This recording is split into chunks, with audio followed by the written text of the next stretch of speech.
Hello guys, मेरा नाम है गुलाम गौस, आप देख रहे टेक सिंपल। तो आज इस वीडियो में आपको बताने वाले हैं कि जैसे कि मेन लाइन स्टेबलाइजर जो होता है उस पर हम एसी को रन कर सकते हैं कि नहीं। अब देखिए, मेन लाइन जो स्टेबलाइजर होता है जैसे कि उस पर एसी को बिल्कुल भी आप रन कर सकते हैं, लेकिन उस स्टेबलाइजर का कैपेसिटी होना चाहिए एसी को रन करने के लिए। मिनिमम जो आपके पास जो स्टेबलाइजर होना चाहिए मेन लाइन वो 5 kVA का होना चाहिए। उसके बाद आप एसी लगा सकते हैं, आप उस पर और भी अप्लाइंसेस को इस्तेमाल में ला सकते हैं। वैसे तो जैसे कि कंपनी कहती है कि जैसे कि अगर आपके पास में एक 5 kVA का स्टेबलाइजर है मेन लाइन का, तो उसमें मैक्सिमम लोड आप 4000 वाट तक का लोड दे सकते हैं। पावर फैक्टर से जैसे इसको हम लोग माइनस करते हैं तो ये लगभग समझिए कि 4000 वाट तक का लोड बनता है। तो 4000 वाट लोड पे जैसे कि आप 1.5 टन का एसी लगा सकते हैं और घर के अदर अप्लाइंसेस भी यूज कर सकते हैं।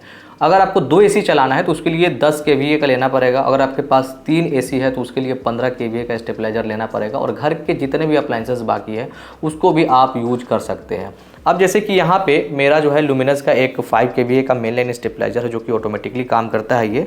और यहाँ पे एक हमने LG का 1.5 टन का 3 स्टार का एसी लगाया है जो कि ये इन्वर्टर टेक्नोलॉजी एसी है। उसके साथ साथ हम यहाँ पे इन्वर्टर को लगा रखा है जो कि डुअल बैटरी का है। 150 एम्पियर 2 बैटरी है तो लगभग 300 एम्पियर बैटरी को चार्ज करता है।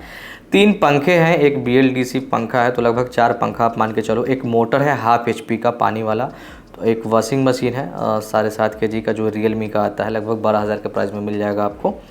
एक टेबल फैन है, कभी कभी चलता है, और एक रेफ्रिजरेटर है 184 लीटर का 5 स्टार का। और भी जैसे कि बहुत सारा चीज़ है, जैसे कि कभी लैपटॉप चार्ज करना हो, कभी मोबाइल चार्ज करना हो, या कभी और भी कुछ चीज़ करना हो, जैसे कि मिक्सर ग्राइंडर चलाना हो, आयरन करना हो, तो ये सब चीज़ कहीं ना कहीं मिला जुला करके ये सब चीज़ चलता है। हमने इस स्टेबलाइज़र को लगभग 4 साल से लगा करके रखा है। 4 साल में एक बार भी किसी भी चीज़ का एरर यहाँ पे देखने के लिए नहीं मिला है, चाहे वो शॉर्ट सर्किट का हो, चाहे वो ओवर वोल्टेज का हो, या कुछ भी हो।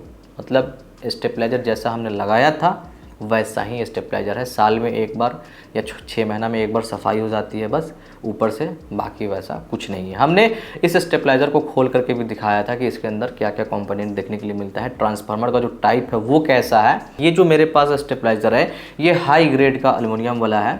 तो इस पर हमने लिया था, बोला था कोई इशू नहीं, वारंटी तो मिल ही रहा है 2 साल का, तो इसीलिए हमने ले लिया था। लेकिन ये स्टेबलाइज़र अभी तक जो है ना प्रॉपर तरीक़ा से काम कर रहा है। और यहाँ पे एसी जैसे कि आपके पास में नॉन इन्वर्टर हो चाहे कि इन्वर्टर हो, दोनों आप यूज़ कर सकते हैं इस स्टेबलाइज़र पे, चाहे वो 1 टन का हो, चाहे आपका 1.5 टन का हो, या 2 टन का भी जैसे कि आपको यूज़ करना है तो आप इस पर कर सकते हैं। 2 टन का ज़्यादा से ज़्यादा 2000 वाट से लेकर के 2100 वाट तक जाता है, तो 2 टन का भी आप यूज कर सकते हैं टेक्निकली देखा जाए तो। अब जैसे कि 10 kVA स्टेबलाइजर की बात करें तो 10 kVA स्टेबलाइजर पर कंपनी क्लेम करती है कि आप 2 एसी को यूज कर सकते हैं, लेकिन मेरे हिसाब से जो है ना आप 3 एसी को जो है ना आंख बंद करके यूज कर सकते हैं। रीज़न ये है कि एसी का जो पावर कंजप्शन होता है वो मैक्सिमम समझिए कि 1300 1400 वाट 1500 वाट पर जाता है। तो 1300 के हिसाब से जैसे कि 3 एसी को मल्टीप्लाई कीजिएगा तब भी आपको जो है ना लगभग 4000 वाट से कम ही लोड में आपका जो है ना काम हो जाएगा।